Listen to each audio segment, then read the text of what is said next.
Saudações a todos. Vamos buscar para nossa análise, para nossa reflexão, para o nosso aprendizado, a questão 629 do Livro dos Espíritos, em que Kardec pergunta aos espíritos superiores, encarregados de o auxiliar na codificação da doutrina. Ele pergunta: que definição se pode dar à moral? A moral é a regra da boa conduta e, portanto, da distinção entre o bem e o mal. Funda-se na observação da lei de Deus. O homem se conduz bem quando faz tudo tendo em vista o bem e para o bem de todos, porque então observa a lei de Deus. Então, eles respondem que a moral é a regra da boa conduta. E o que seria a regra da boa conduta, né? É observar a lei de Deus. Então, aquele que busca observar a lei de Deus, ele desenvolverá um senso moral, uma percepção e saberá distinguir o bem do mal, porque ele vai se exercitar na prática dessas leis divinas que nos regem, na observação da lei de Deus, né? E qual seria ali o parâmetro? Qual seria a diretriz para que não incidamos em erros e busquemos sempre distinguir o que é o bem e o que é o mal? Está aqui nessa resposta. O homem se conduz bem quando faz tudo tendo em vista o bem e para o bem de todos, porque muitas vezes temos sim visto o bem, mas o bem unicamente nosso, sem nos importarmos com o que sucederá das nossas atitudes, visando chegar a um determinado ponto, não nos importando com os meios, a quem atinge, a quem prejudica. Então, observar a lei de Deus é quando se faz tudo em vista do bem, mas o bem de todos, né? Em seguida, Kardec pergunta: como se pode distinguir o bem do mal?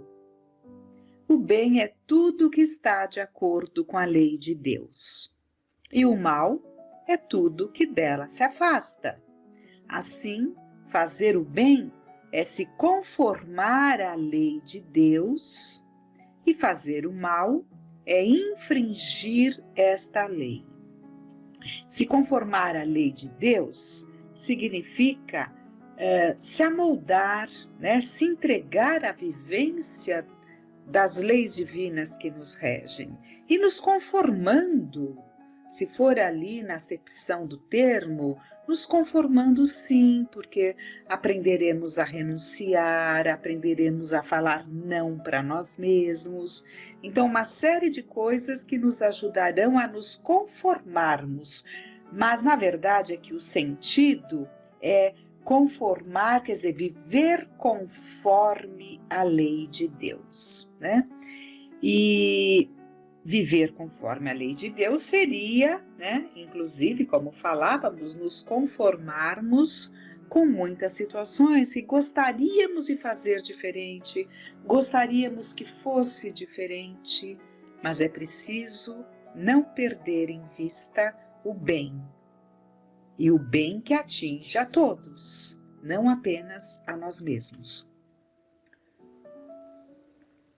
E vimos anteriormente o caso daquele irmão que foi vítima de um irmão, né? Eram dois irmãos e um deles foi vítima de um irmão muito invejoso, muito cruel, porque não hesitou, surgindo uma oportunidade de dúvida.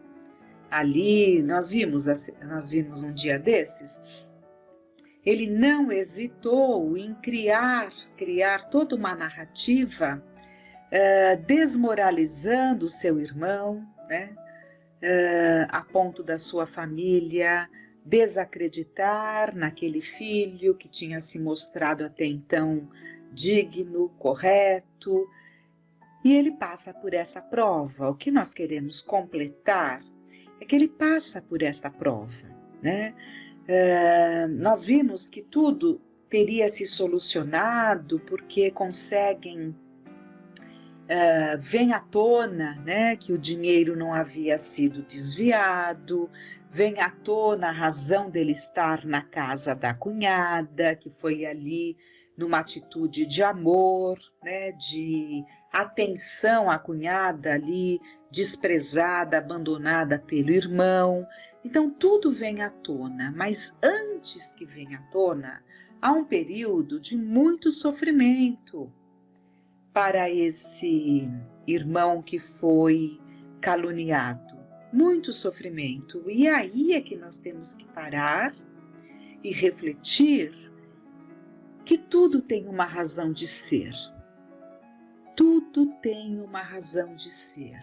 Por que que aqui o moço do carro, o chofer do carro, demorou dias, acho que uns 6 dias, para conseguir devolver ali a pasta com dinheiro? Todas essas questões nós temos que compreender que tem uma razão de ser. Eu não me recordo o nome dele, é A Ferreira. Ele estava evidentemente passando por uma prova, e das difíceis. Ele foi cruelmente caluniado e, infelizmente, a sua própria família, seus pais queridos, acreditaram na calúnia e passaram a agir de uma forma diferente com ele, como ele está narrado lá. Ele não suportou o escárnio e acaba se suicidando. Então, esse é o ponto que nós temos que ressaltar. Sejam quais forem as situações que estejamos vivendo, é preciso que nos firmemos e entendamos que nada é por acaso. O irmão muito cruel. A família talvez um tanto despreparada para não alcançar ou não ver melhor a situação, não conseguir ali perceber que aquilo não poderia ser partindo dele. Enfim, seja como for, nós estamos na família que nós precisamos estar. Ele veio como irmão desse espírito tão cruel, acho que é o Afrânio tão cruel. Não foi por acaso que a vida os uniu. Há uma razão. Quando nós estamos juntos ali no mesmo barco, no mesmo lar, há uma razão para esse convívio diário, constante, né? Em que muitas vezes precisa se acertar ali muitos pontos que foram criados tanto no hoje como ainda como um reflexo de uma vivência passada, de situações criadas, situações vividas. E eles viviam como é narrado, né? Havia ali um antagonismo muito grande por essa diferença brutal de personalidade. Um voltado ali para a paz, para o bem, e o outro era todo crueldade, como ele mesmo conta, através da psicofonia ali, junto ao médium Chico Xavier, né? Como vimos. Mas ressaltar que nada é por acaso. Então, não há situação que não deva ser superada, seja qual for a situação. Por mais difícil que esteja para aquele que esteja vivendo, e aqui no caso uma injustiça tão grande, né? Por mais duro que seja, porque ele sofreu o repúdio do pai, da mãe, da esposa, foi uma situação realmente muito, muito difícil.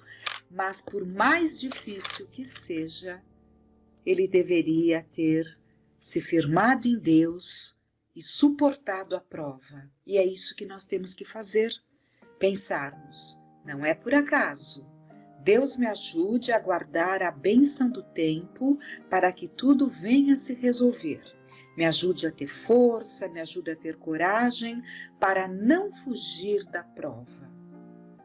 Porque tudo configura uma prova, é isso que nós temos que entender. Não foi o acaso que o colocou naquele lar. nesses reencontros. Então precisamos estar atentos. E como nós vimos, pouco depois, no dia seguinte, vem a notícia, né, do dinheiro encontrado ali no banco do carro e do chofer que estava tentando procurar até que achou, né? Aí tudo se aclara, a razão da visita que ele fez à cunhada, que nada havia de indevido, né? Foi uma visita ali para prestar auxílio à cunhada desamparada.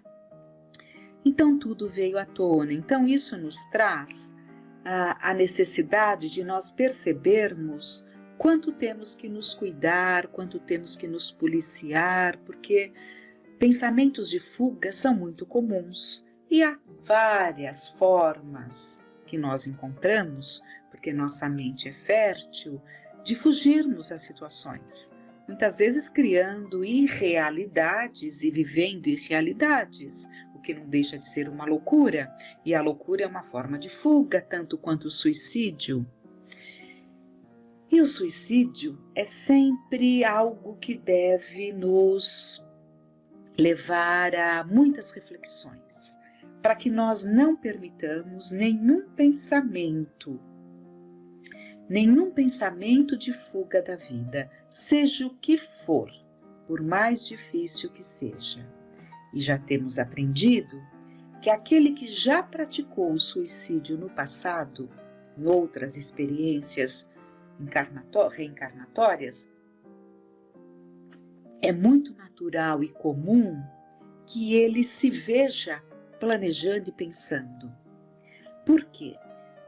Conforme se aproximam aquelas determinadas provações que fez com que ele se suicidasse numa encarnação anterior, próxima, mais remota, que ainda traz ali a sua presença, né? As suas marcas, porque ainda não foram superadas, é comum, conforme se aproximam determinadas provas, e normalmente muito parecidas com a prova que levou o suicida a tirar a própria vida, porque no presente ele vai ser testado novamente, vai ter a oportunidade de vencer a si mesmo, de vencer essa tendência e libertar-se. Mas enquanto ele não vence, não se liberta, ele é visitado por esses pensamentos. Então, diante das dificuldades, ele sempre vai, pelo menos, pensar ali de uma forma vaga, mas começa a pensar. E, infelizmente, se permite pensar e não podemos nos permitir pensar. Em fuga. É o tipo do pensamento que deve ser cortado imediatamente para ele não ganhar força, porque ele ganha força, especialmente quando algo mais significativo, mais doído, mais angustiante nos alcança, né? Então, deve ser trabalhado muito isso em nós, né? E há um texto, então ficou muito claro para nós que foi lamentável a atitude dele, né? Porque é bom que completemos. Mesmo foi uma situação muito dolorosa que ele passou, mas isso não vai isentá-lo das consequências do ato praticado. Então, ele sofrerá as consequências do ato praticado. Acho que ele tomou um veneno, né, corrosivo que tirou a vida dele. Evidentemente que isso vai marcar o seu perispírito, evidentemente que ele vai carregar essa situação como espírito, enquanto no plano espiritual, sofrendo as consequências dessa situação, não só física, entre aspas, digamos assim, perispiritual, que perispírito é o nosso corpo espiritual, então ele vai se ressentir e sofrer as consequências dessa violência contra o corpo físico que atingiu o corpo espiritual, além da dor moral que é imensa. Por isso que os sofrimentos ficam altamente mais potencializados quando se pratica o suicídio. Aquilo que já considerávamos impossível de se viver vai se tornar infinitamente mais difícil pelas consequências, né? Então ele não se isentaria disso. E eu me lembrei de um texto do livro O Espírito da Verdade, que vem pelo Espírito. O livro é O Espírito da Verdade. A psicografia é do Chico e o espírito é o Hilário Silva e chama-se Há um Século. Allan Kardec, o codificador da doutrina espírita naquela triste manhã de abril de 1860, estava exausto, acabrunhado. Fazia frio. Muito embora a consolidação da Sociedade Espírita de Paris e a promissora venda de livros, escasseava o dinheiro para a obra gigantesca que os espíritos superiores lhe haviam colocado nas mãos. A pressão aumentava. Missivas sarcásticas avolumavam-se à mesa. Quando mais desalentado se mostrava, chega a paciente esposa, Madame Rivail, a doce Gabi, a entregar-lhe certa encomenda cuidadosamente apresentada. O professor abriu o embrulho, encontrando uma carta singela, e leu: Senhor Allan Kardec, respeitoso abraço. Com a minha gratidão, remeto-lhe o livro anexo, bem como a sua história, rogando-lhe, antes de tudo, prosseguir em suas tarefas de esclarecimento da humanidade, pois tenho fortes razões para isso. Sou encadernador desde a meninice, trabalhando em grande casa desta capital. Há cerca de 2 anos casei-me com aquela que se revelou minha companheira ideal. Nossa vida corria normalmente e tudo era alegria e esperança, quando no início deste ano, de modo inesperado, minha Antoinette partiu desta vida, levada por sorrateira moléstia. Meu desespero foi indescritível e julguei-me condenado ao desamparo extremo. Sem confiança em Deus, sentindo as necessidades do homem do mundo e vivendo com as dúvidas aflitivas de nosso século, resolvera seguir o caminho de tantos outros ante a fatalidade. A prova da separação vencera-me, e eu não passava agora de trapo humano. Faltava ao trabalho, e meu chefe, reto e ríspido, ameaçava-me com a dispensa. Minhas forças fugiam. Namorava diversas vezes o rio Sena e acabei planejando o suicídio. Seria fácil, não sei nadar, pensava. Sucediam-se noites de insônia e dias de angústia. Em madrugada fria, quando as preocupações e o desânimo me dominaram mais fortemente, busquei a Ponte Marie. Olhei em torno, contemplando a corrente, e ao fixar a mão direita para atirar-me, toquei um objeto algo molhado que se deslocou da amurada, caindo-me aos pés. Surpreendido, distingui um livro que o orvalho me descera. Tomei o volume nas mãos e, procurando a luz mortiça de poste vizinho, pude ler logo no frontispício, entre irritado e curioso. Esta obra salvou-me a vida. Leia-a com atenção e tenha bom proveito. A. Lohan. Estupefato, li a obra, o Livro dos Espíritos, ao qual acrescentei breve mensagem. Volume esse que passo às suas mãos abnegadas, autorizando o distinto amigo a fazer dele o que lhe aprouver. Ainda constavam da mensagem agradecimentos finais, a assinatura, a data e o endereço do remetente.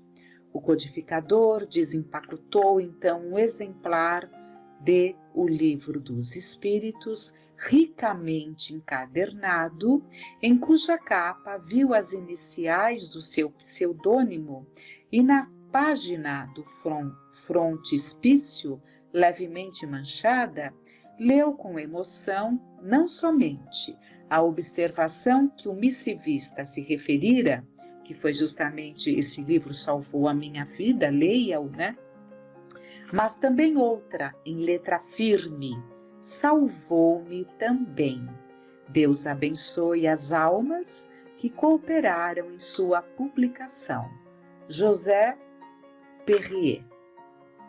Após a leitura da carta providencial, o professor Rivaio experimentou nova luz a banhá-lo por dentro. Conchegando o livro ao peito, raciocinava não mais em termos de desânimo ou sofrimento, mas sim na pauta de radiosa esperança. Era preciso continuar, desculpar as injúrias, abraçar o sacrifício e desconhecer as pedradas. Diante de seu espírito turbilhonava um mundo necessitado de renovação e consolo. Allan Kardec levantou-se da velha poltrona, abriu a janela à sua frente, contemplando a via pública onde passavam operários e mulheres do povo, crianças e velhinhos. O notável obreiro da grande revelação respirou a longos haustos e, antes de retomar a caneta para o serviço costumeiro, levou o lenço aos olhos e limpou uma lágrima.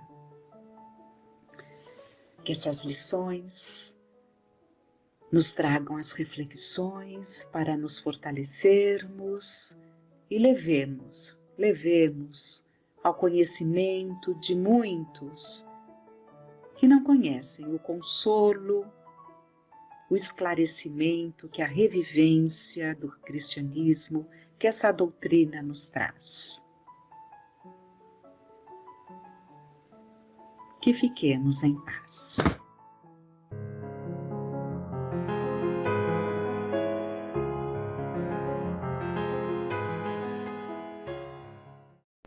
Olá pessoal, tudo bem? Vamos dar continuidade ao nosso estudo do livro Alguém Me Tocou, José Carlos de Luca. Na semana passada tive que interromper na palavra amor ágape do capítulo 20. Então eu vou finalizar esse capítulo, que é sem amor eu nada seria. Então finalizamos. E muito mais alegria quando se é sujeito ativo do amor ao próximo. Amor ágape. Dando sequência. Há muita tristeza no mundo porque ainda há muita falta de amor. Há muita depressão porque há muito egoísmo. A alegria que formos capazes de transmitir aos outros será o melhor antidepressivo para as nossas tristezas. Mas por que temos tanta dificuldade de amar? Estou certo de que o egoísmo nos traz a sensação de nos sentirmos isolados de tudo e de todos, como se a nossa vida não estivesse interligada com a vida de todas as pessoas no planeta. O outro é o outro, e a minha falsa impressão é a de que a vida dele é dele e eu não tenho nada a ver com isso. Lê do engano. Não existe essa separação que o egoísmo nos faz sentir. Deus é amor e o amor une todas as coisas. Não é apenas o laço consanguíneo que nos liga às pessoas da nossa família. Antes dos vínculos genéticos, nós temos os vínculos espirituais com a família de Deus. O homem faminto caindo na rua é meu irmão. Eu estou nele e ele está em mim. Ele tem fome de pão e eu vivo na solidão. A fome dele se cura com a minha solidariedade e automaticamente a minha solidão vai embora. A criança abandonada é minha irmã. Eu estou nela e ela está em mim. Ela tem fome de afeto e eu padeço de frigidez espiritual. Quando lhe dou carinho, curo suas feridas interiores e imediatamente meu coração se aquece. O idoso esquecido no asilo é também meu irmão. Eu estou nele e ele em mim. Nós dois sentimos solidão. Quando lhe faço companhia, curo o seu sentimento de abandono e no mesmo instante esqueço minha tristeza ao fazer-me amigo de alguém mais triste do que eu. Eu estou em cada pessoa e cada pessoa está em mim.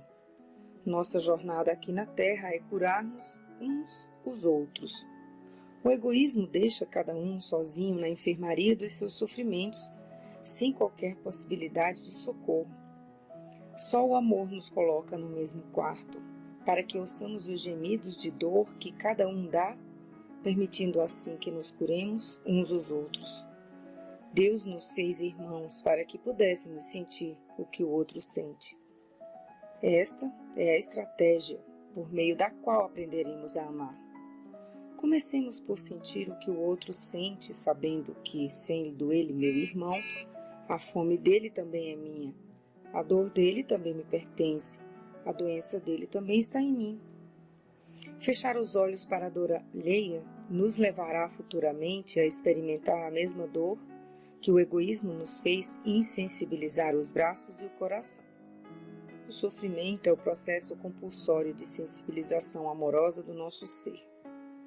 O projeto que Deus tem para nós é de nos tornarmos pessoas amorosas, pois quando amarmos realmente, seremos as pessoas mais felizes do mundo. Foi pensando nisso que o apóstolo Paulo escreveu: Eu poderia falar todas as línguas que são faladas na terra e no céu, mas se não tivesse amor, as minhas palavras seriam como o som de um gongo ou como o barulho de um sino. Poderia ter o dom de anunciar mensagens de Deus, ter todo o conhecimento, entender todos os segredos e ter tanta fé, que eu até poderia tirar as montanhas do seu lugar, mas se não tivesse amor, eu não seria nada. Poderia dar tudo o que tenho e até mesmo entregar o meu corpo para ser queimado, mas se não tivesse amor, isso não me adiantaria nada.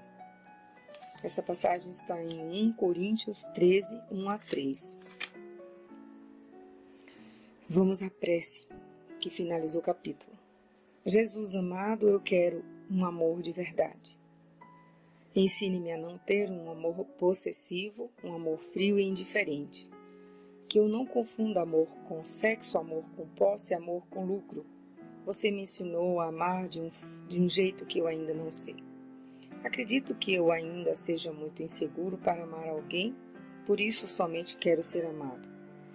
Quem sabe, acredito que se der amor eu vou ficar bem. O que eu ainda não percebi, Jesus, é que eu já sou amado por Deus desde o momento em que fui criado. Não percebi que este amor de Deus eu recebo todos os dias, todas as horas e todos os segundos. Que este amor divino não cessa mesmo nos momentos em que eu faço as maiores bobagens. Quando eu penso que Deus me ama, mesmo eu sendo essa criatura tão imperfeita, quando eu penso que Ele está de braços abertos para mim, mesmo quando eu sou desumano e cruel com as pessoas, meus olhos se enchem de lágrimas ao sentir que Deus me ama profundamente, mesmo quando eu não mereço. Conserve esse sentimento em mim e que me trate em mim, amigo Jesus, e que doravante eu demonstre mais amor às pessoas e que me trate também com mais amor. Amando-me dessa forma, Deus resgatou a dignidade que eu havia perdido por me achar longe do modelo de perfeição que os religiosos traçaram. Agora sinto que, mesmo com um coração pequenino como o meu, Deus continua me amando e só por causa disso já me deu uma vontade de amar muito mais. Assim seja. Agora vamos para o capítulo 21. Renunciar ao mal. Quando você vai a um homem como Jesus, tem de abandonar suas próprias ideias e seu ego. Você tem de abandonar completamente suas decisões, porque só se você abandonar suas ideias, decisões e ego, Jesus pode penetrá-lo. Isso é uma frase de Osho, que é um guru indiano retirado do livro Palavras de Fogo, Reflexões sobre Jesus. Ele é da editora Verus. As fortes palavras de Osho foram inspiradas em palavras não menos retumbantes de Jesus. Se alguém quer me seguir, renuncie a si mesmo, tome sua cruz a cada dia e me acompanhe. Ninguém poderá seguir os passos de Jesus se não renunciar a si mesmo. E aqui está um ponto em que muitas vezes nos afastamos do Cristo. Percebo que desejamos ardentemente receber os milagres de Jesus, sem que isso implique para nós a obrigação de segui-lo. Não nos damos conta, porém, de que o maior milagre da nossa vida será o de abdicar dos nossos próprios interesses, quando estes colidirem com os interesses do Cristo. Quando isso ocorrer, isso é, quando renunciarmos a tudo aquilo que não se ajuste aos planos de Jesus, estaremos num padrão de atitudes tão elevado e positivo que a felicidade inevitavelmente baterá à nossa porta, sem precisarmos dos milagres do Cristo. Nós mesmos seremos o grande milagre da nossa vida. Cristo deseja aproximar-se de nós não apenas para uma terapia superficial de alívio de nossas dores. Como afirma a psicoterapeuta Hannah Wolff, Jesus não olha só o sintoma, quer conseguir a transformação que permitirá eliminar o sintoma. Essa passagem foi retirada do livro Jesus, Psicoterapeuta, Edições Paulinas. Eu proponho a substituição da palavra Jesus pela palavra amor. A frase de Jesus que inspirou Osho a escrever o pensamento que abre este capítulo ficaria assim: se alguém quiser seguir o amor, renuncie a si mesmo. A troca não é sem razão, porque seguir Jesus é seguir o amor, pois o amor foi o maior mandamento que ele nos deixou e o maior exemplo que ele nos deu. Precisamos ter a coragem de renunciar ao egoísmo, à maldade, ao ódio e ao orgulho para termos a experiência do amor. Ninguém consegue amar pensando apenas em si mesmo, crendo-se o único habitante do planeta que merece atenção, cuidado e amor. Você pode e deve pensar em si mesmo, agir em favor de si mesmo, desde que tais atitudes não impliquem o desamor pelo próximo. A renúncia proposta por Jesus refere-se aos comportamentos capazes de causar prejuízos aos outros, porque isso, inevitavelmente, acabará por prejudicar a nós mesmos. Essa ideia arraigada em nossa cultura de sempre querermos levar vantagem em tudo é um suicídio espiritual, pois toda vantagem obtida à custa de uma lágrima nos olhos de alguém custará outras tantas lágrimas rolando em nosso próprio rosto. Mas quando arrancarmos sorrisos dos outros, a vida sorrirá para nós também. Quando lesamos o próximo, um sentimento de culpa é naturalmente acionado em nossos mecanismos psíquicos, acarretando desequilíbrios físicos, emocionais e espirituais. Como fomos criados à imagem e semelhança de Deus, nossa essência é divina e por isso mesmo amorosa. Mas quando permitimos que o desamor dirija as nossas atitudes, ocorre uma desconexão com a fonte divina que nos criou, com o reino de Deus que está dentro de nós, como afirmou Jesus. Do ponto de vista energético, esta desconexão redundará em carência de abastecimento, com a instalação de muitas doenças em virtude do enfraquecimento de nossas energias. Sob o aspecto emocional, o sentimento de culpa afeta a nossa autoestima, pois teremos de conviver com a sensação de que não somos bons o suficiente, daí surgindo as sensações constantes e desagradáveis de insegurança, desvalia e indignidade que arrasam a nossa vida. Fazer o bem será sempre o melhor investimento em nossa vida emocional, mas para que tal aconteça, será preciso muitas vezes renunciar ao mal que ainda somos capazes de fazer. Esta é a cruz que Jesus pede para nós tomarmos. Por isso, diante do mal, o Mestre nos ensinou a dar a outra face. A passagem de Mateus 5:23, ou 5:39, ou seja, a agir de modo diferente daquele que comumente agimos. Se alguém nos agride, nossa tendência é de revidar a agressão. Mas quem deseja seguir o amor precisa mostrar a face do perdão, renunciando assim ao orgulho ferido. E o maior beneficiado será aquele que perdoa, e não aquele que se vinga. Alguém já escreveu que se você quer ser feliz por um segundo, vingue-se. Mas se você quiser ser feliz por toda a vida, perdoe. Só conseguimos tocar o coração de Jesus quando o nosso coração está voltado para a face do amor e do perdão. Tenho visto muitas pessoas procurarem os templos religiosos em busca de soluções para seus problemas, mas, embora de joelhos diante da cruz do Cristo, estão com o peito carregado de ressentimentos e animosidades. Eu me pergunto, como Jesus poderá ajudá-las se elas não renunciaram ao rancor que trazem no coração? Será que nos esquecemos da lição trazida por Jesus de que primeiro precisamos nos reconciliar com nossos desafetos para somente então pedirmos as bênçãos do céu? Passagem de Mateus 5, 23 a 25. A maioria dos relacionamentos se torna conflituosa porque cada um está pensando mais em si do que no outro. Casamos com a intenção de que o outro nos faça feliz. Assim o amor desaparece da nossa vida porque não renunciamos a nós mesmos. O segredo de qualquer relacionamento é querer fazer o outro feliz. Se eu tenho algum defeito que incomoda o outro, devo renunciar a este comportamento negativo para agradar a quem está compartilhando sua vida comigo. Se eu posso fazer algo para tornar feliz quem amo, ainda que isso me custe alguma postura que não me seja habitual, eu devo sacrificar a minha comodidade e interesse próprio, porque isso fará bem a essa pessoa. Nenhum relacionamento se torna ditoso se não houver renúncia de parte a parte entre os que se gostam. Se cada um trabalhar pela felicidade do outro, a união será rica de bens. Jamais haverá verdadeiro amor sem renúncia. Seguir Jesus implica uma atitude radical contra tudo aquilo que nos aparta do amor. Jesus, o Espírito mais perfeito que esteve na Terra, o governador planetário, renunciou à sua condição de Espírito excelso para viver humildemente entre nós. Jamais usou de seus poderes espirituais para se sobrepor aos outros. Antes viveu amorosamente entre as pessoas desprezadas pela sociedade de então, a quem tratava como irmãos. Nem mesmo da cruz Jesus fugiu. Ele, que era o juiz dos juízes, aceitou o julgamento perverso que lhe deram. E por que somos tão afetados pela crítica alheia? Por que não renunciamos ao orgulho ferido? E por conta disso partimos para o revide, nivelando-nos ao ofensor e adquirindo para nós mesmos o karma da vingança. O Cristo foi traído por um beijo de Judas Iscariotes. A traição foi o marco inicial da prisão e morte do Mestre. Tomado de profundo sentimento de culpa, Judas cometeu suicídio enforcando-se. Passagem de Mateus 27, 5.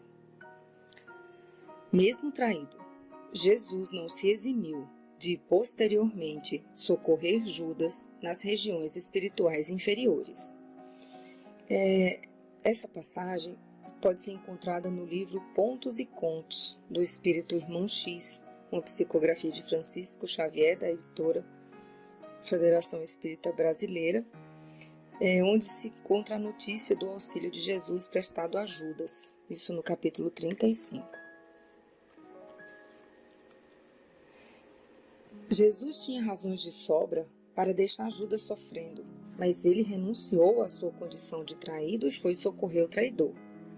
Quem permanece na condição de traído, magoado, culpado, traumatizado, machucado, jamais será feliz. Para encontrarmos o amor, temos que abandonar nossos julgamentos. Temos que renunciar ao nosso orgulho, que invariavelmente se sente ameaçado quando os nossos desejos são contrariados.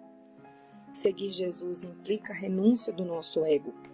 Exige a grandeza espiritual de estender a mão a quem nos tem prejudicado. Um coração que ama não pode ter inimigos. Quem deseja ser feliz não pode cultivar aversões. Certa feita, um repórter perguntou ao Chico Xavier se ele tinha inimigos, e o médium respondeu que não, que apenas tinha amigos momentaneamente distantes. Chico sabia que algumas pessoas não lhe queriam bem e lhe causavam grandes problemas, mas nem por isso as chamava de inimigos, preferindo a carinhosa expressão amigos momentaneamente distantes. De outro modo, como desejar que Jesus seja caridoso conosco, ajudando-nos em nossas dificuldades se somos intolerantes com as pessoas, se nos omitimos de dar um pedaço de pão a quem tem fome, se cultivamos ódio por quem nos tenha prejudicado, se negamos o próprio perdão a quem nos pede desculpas, se nos julgamos superiores aos outros. A renúncia ao egoísmo passa necessariamente pela redução da importância que atribuímos a nós mesmos. Sobre o meio de destruir o egoísmo, consultemos o teor da resposta dada pelos Espíritos de luz à pergunta 917 de O Livro dos Espíritos, de Allan Kardec. Se der tempo, eu leio para vocês, senão a gente vê na próxima semana. Jesus, com toda a sua grandeza espiritual, não se omitiu de lavar os pés de seus discípulos, dizendo que nós também precisamos aprender a lavar os pés uns dos outros. Passagem de João 13, 4 a 15. Todos nós temos os pés sujos. Olhe para os seus pés após um dia de trabalho. Eles estão sujos, cheiram mal, talvez tenham calos e unhas encravadas. Jesus pede que lavemos os pés cansados de nossos irmãos. Nenhum sentimento de repulsa ou indignação deve nos tomar, porque nossos pés também estão sujos e fedorentos. Eu lhe proponho que nesse instante você deixe Jesus mais uma vez ajoelhar-se diante de você para lavar os seus pés. Vamos, veja o espírito sublime do Nazareno tirando a poeira dos seus sapatos, retirando sua meia suada, lavando seus pés que trilharam tantas sendas equivocadas, e depois enxugando-os com uma toalha de algodão macio. Esse é o nosso mestre, a quem queremos tocar. Ele se ajoelhou diante de nós para nos servir, e espera que façamos o mesmo diante dos homens, se de fato pretendemos segui-lo. A oração que finaliza o capítulo. Amigo Jesus, eu quero segui-lo. Sei que a sua estrada se chama amor, e que dela muitas vezes eu me afasto. O mal que faço ao outro, faço a mim mesmo. Confesso que frequentemente eu me afasto da sua cruz, acreditando que sofrerei o que você sofreu. Mas o que não percebo é que estou sofrendo hoje exatamente por não ter aceitado a cruz que você me pediu para tomar. Não crucifiquei meu egoísmo, feri o próximo e agora me vejo ferido também. Não crucifiquei meus interesses pessoais quando estes foram capazes de machucar meu semelhante. E hoje vejo os pregos do sofrimento na minha própria vida. Percebi que tomar a sua cruz é também um gesto de amor por mim, porque quanto mais eu viver no amor, mais amor eu vou sentir. Ajude-me, Cristo, a sentir a sua presença ao meu lado todas as vezes em que eu tiver de decidir entre o amor e o ódio, entre a caridade e a indiferença, entre o perdão e a mágoa, entre o afeto e a frieza. Que o seu amor me toque, que a sua paz me abençoe, que sua cruz me sinalize o caminho da minha libertação, assim seja. Uma boa semana a todos.